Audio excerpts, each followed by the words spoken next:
Hey guys, welcome to this week's podcast episode. I'm really excited about today's guest, all about finances, financial planning, financial freedom, and literacy. We're also going to hear a little bit about the term financial abuse, which is an interesting concept. And our guest is Amanda Cassar from Australia, and I'm happy to welcome her to the show. Welcome, Amanda. Thanks so much for having me, Christopher. Yeah. We connected through Podmatch and set the stage, your experience and background and what you do with clients. Sure. So I am a financial advisor based on the beautiful Gold Coast in Australia, just south of Brisbane. So it's subtropical and hot and humid most of the time. So beautiful weather. Most people love to holiday here on the coast. So my business is a fairly traditional financial planning practice that I sort of joined a financial advisor out of high school and ended up taking over the business. So I've been doing it for a really long time. And I also have a small subsidiary business that helps families transition their loved ones into long-term aged care. So been doing it a while. My children both work with me, so it's a family business. I've written a book, I run a podcast, and love to travel extensively. So I get over to the States at least annually for a conference there and enjoy spending my time stateside. Yeah. Just out of curiosity, is it Tony Robbins conference or I'm just is this No, it's the Million Dollar Roundtable, which is a global financial services conference. So not Tony Robbins. oh, yeah. Oh, Having said that, I do also do coaching between the States and London with Strategic Coach based out of Toronto. So there you go. yeah. This is quite interesting. Kind of first thing is one thing is talking about is ethical investing, and that's becoming increasing popular. So what is that and what does it entail, and kind of provide advice for someone interested in aligning their investments with their personal values? Yeah, so it's certainly gaining popularity, ethical investing, and usually it sort of comes under the social or governance. And we all have really different ideas about what that means to us. So it's good to find someone who can, I suppose, do a bit of a deeper dive into what's important to you. For some people, it's as simple as, I don't want to do any harm. And for others, it's like, I will not put my money in anything that has, slavery of any kind or trafficking of any kind.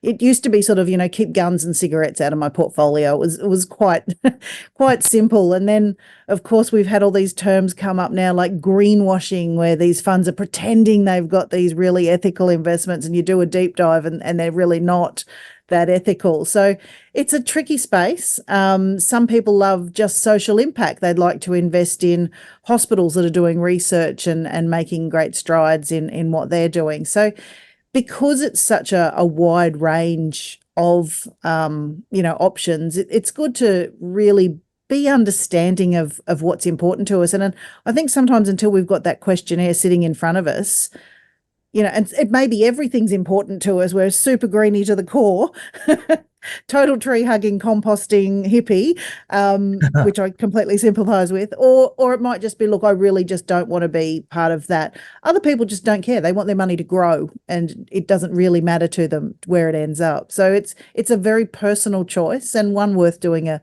bit of due diligence on. Yeah. And are you seeing more of the Gen Z millennial cohort doing ethical investing? Because like I know like my parents' boomer generation, that was never, and then kind of like now actually millennials and Gen Z, some Gen Xers, they put their money, they'll vote with their feet and their money, and they won't they will simply will not support things that do not align with their values. Yeah, look, it's actually all generations, and I'm even finding, depending on the advisor, even boomers are getting really interested because they want the kudos with their grandchildren that they are making a difference with their portfolios. So I find when the advisors are very pro ESG style of investments, that the consumers become more aware of it and make those decisions. Whereas I've had other advisors say, look, none of my clients ever talk about it, so I don't really worry about it. But probably because they're not initiating the conversations, then, the client isn't thinking about it. So it's a two-way street. Yeah. Um, Next question is, you have this financial abuse, and it's actually quite interesting because I've heard the term, and it's good that individuals such as yourself are raising awareness about it. What is it? How do you identify it? And what are effective strategies for helping victims overcome this and breaking free? Yeah, a few years ago, I wrote a book called Financial Secrets Revealed, and I was interviewing different people about their money stories. And one lady spoke to me about how her husband had used this form of abuse against her. When she went into the relationship, she was quite well off, had a home and investments. And when she left, she had nothing and not even her health. And it just sort of sparked this interest in me of like, how often does this actually happen? And it turns out that obviously money is the easiest way to control someone. So we've got this great big Me Too movement about, sexual abuse and domestic violence, and people are becoming more and more okay to talk about it. But it's the coercive control and the micromanagement of a person's emotions and finances that is really what sort of, underpins a lot of these abusive situations. One of the first questions was, if it was that bad, why don't you leave? And often that's a very layered question. It's not as simple as walking away when someone's fearing for their life or being able to put food on the table for their children. So coercive control is now becoming a crime and linked with domestic violence in many jurisdictions. And obviously cutting off financial support to family is a massive concern. It can be as simple in some cases as, micromanaging you must show me every receipt, which isn't as popular now because we've got internet banking and, they can manage every single thing from watching an app, to some partners even control the sanitary spending. They won't let their partners buy period products or sanitary products, and they must stay home during that time frame. So it can be a really, really insidious form of control. Some of the big red flags, if it's an elder person that's being controlled, it could be, your paperwork goes missing. It can be $20 goes missing off your nightstand, or you might not be able to find where that term deposit or the credit accounts you had went, to being forcibly controlled to change your will, fraudulently commit insurance claims. It's a big and wide-ranging area. Being made to sign papers that you're the director of a company that you know nothing about. So, there's a lot to it, and each situation can be different. But the overwhelming thing is that you don't have access to your own money to be able to control your situation. And you mentioned elderly, I assume women and children and just people just kind of in a coercive or manipulative situation or at risk. Is that fair assessment? Yeah, so elder abuse is usually a subsection of financial abuse. Often it's women who are financially abused with the children, just because of our traditional roles of staying at home and minding the children, being the caregivers, not going to work so much, and having the breadwinner control how much is taken. That's not always the case. Also, there's some minorities where a patriarchal society is very, very normal. And, it has been for many years that the man would bring home the bacon and that the woman takes care of the house. So that is a very traditional role where abuse can occur, but also minorities, same-sex couples, it's across every part of our society. And how can people find help if they're in such a situation? Is there organizations or groups or authorities? What are their options? Yeah, absolutely. Depending on your jurisdiction. In Australia now, there's actually dedicated elder abuse stations in police stations. Most banks, if you are in a bank, will be able to direct you to local areas that can help. Some even now have what they call secret accounts that a person who is the victim of abuse can open and put money into, where they never send statements, and you only can access that account by going into a branch so that nobody ever knows about it. One of the best things to do is be able to confide in someone within your family or a professional who that won't betray you to the controlling partner, which is often quite difficult when they've been isolated for so long from their family and trusted friends. So that can in turn be really difficult. Women's shelters that take in victims of domestic violence often have people who can assist. financial advisors and counsellors, even more so, have access to really great resources to help you get back on your feet, understand your rights, learn more about money, and be able to take back control. Yeah. It's not, I mean, it's not only for women, and it's also people that are, that are relying on a job, and, you have to become financial literate. So so you become work optional, and as opposed to, fearing for your job and your boss and layoffs and the economy, all this. Next question is, moving on, is you're working with family in a business can be rewarding and challenging. What key lessons have you learned from operating a family business? How do you balance professional, personal relationships in this unique setting? Oh, I'm probably the last person to say I've nailed that. So both my children work with me. My son is 28, my daughter's 26, and it has been fraught, to say the least. They, I think, disliked each other on sight. They still bicker and carry on, and I still feel like most of the time I'm being mum, not the boss. So I actually at one stage brought in a professional in family business to assist and make sure our roles were really defined in the business.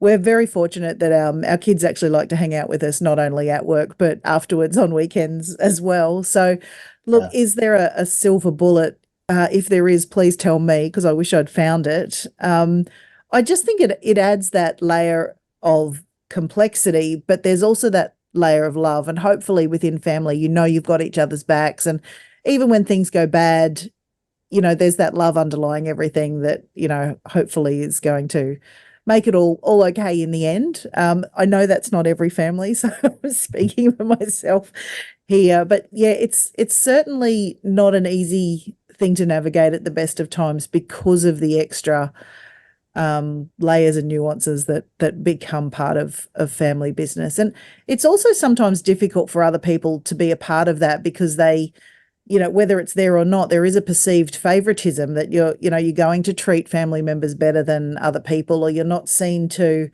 discipline or correct them, in the same sort of way you might a colleague. So it's fraught on a lot of different layers. So yeah, that's why for me, finding someone who was an expert in family business, bringing them in to help us set some rules and guidelines for in the office versus at home. I actually worked with my parents as well, and it was very, very easy for me that they were John and Christine in the office and they were mum and dad at home. My kids can't get their head around that, and I'm mum all the time. So everybody knows I'm mum.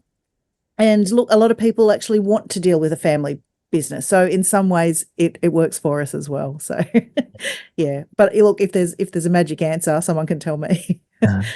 Yeah, it's quite interesting because they always say family and business don't mix, and but then I've seen examples where that mantra is true, but then also examples where there's successful family business and it gets handed down, and which is very interesting. Kind of talk about your business and your company, and how it can help clients. Sure. So most of our clients are pre-retirees. They're still building up wealth to put aside for their retirement. And retirement these days is very different to, at 65, you get your gold watch and off you go and play lawn bowls until you die. I mean, most people do not have that as their ambition.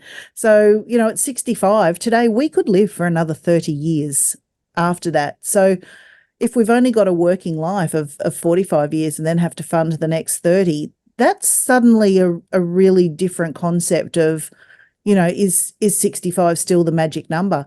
Do we want to continue to work past that in a part-time basis? Look, some people are still happy to hang up the boots, never work again.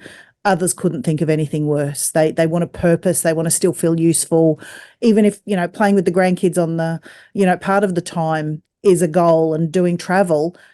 Do you still need to have a bit more income to be able to fund that? So it's a very different conversation now about what does retirement look like, and how can you fund that? So I think the longevity question that's come into play, especially from, I suppose a physician's background, like, we're making and helping people live longer, but then we've also got, if we become frail in that longevity space, that can be very expensive as well. And look, Australia's health system is very different to, the one in the States or the one in the UK. So, how can you continue to fund yourself if you do get unwell? Is there insurance? Is there investments? What will you do? Do you have to just rely on family and hope for the best? So there's lots of things to consider, and sitting down with a professional may be the best thing for people who just go, I don't even know how to tackle this. I've just coasted till now, done the DIY route because I didn't want to pay any fees, but all of a sudden it makes sense to invest with someone and go, I actually really need to understand what my options are going forward. Yeah. And how can people find you and find out about the work that you do? I am on LinkedIn as Amanda Cassar. You can find me there.